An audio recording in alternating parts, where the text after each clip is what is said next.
No New Year's Eve fireworks in the year of COVID. Instead, this is the skyline of London, bathed in a familiar electric glow as it is on any other winter night. This is a city, like much of the country, hunkered down and mostly inside, shielded from the catastrophe that was 2020. 1, 2, 3, jump! The celebrations haven't stopped completely. Even though people can't hit the pubs and clubs, there is a groove to be found on the web. And this was the vibe from the Hacienda nightclub, a 24-hour live stream bouncing tunes across the internet, taking the party online. Virtual raving may not be the same, but at least all ages can take part.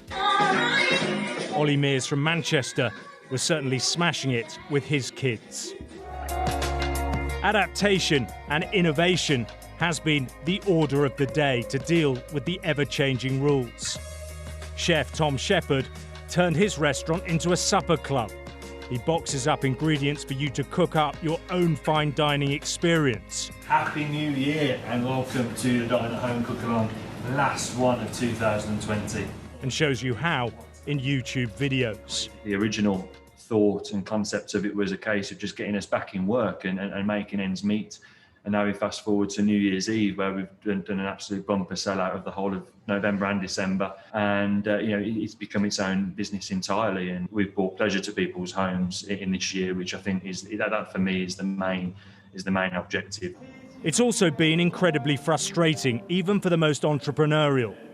Oliver Tully was hoping to be screening movies at his drive-in cinema over the festive season, but had to close when his area moved into Tier 4.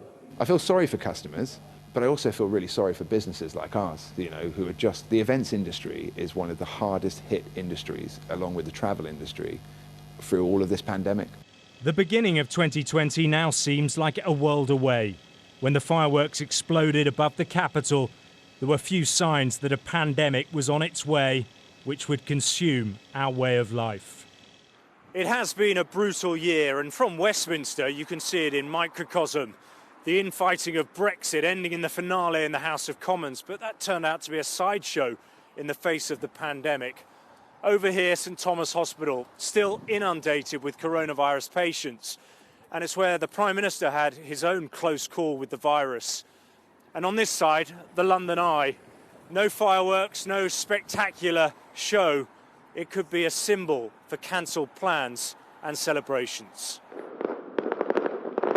But there is hope. The vaccine rollout is gathering steam, and in Newcastle, the faintest glint of optimism. Here, fireworks were let off from secret locations, so people wouldn't be tempted to gather outside.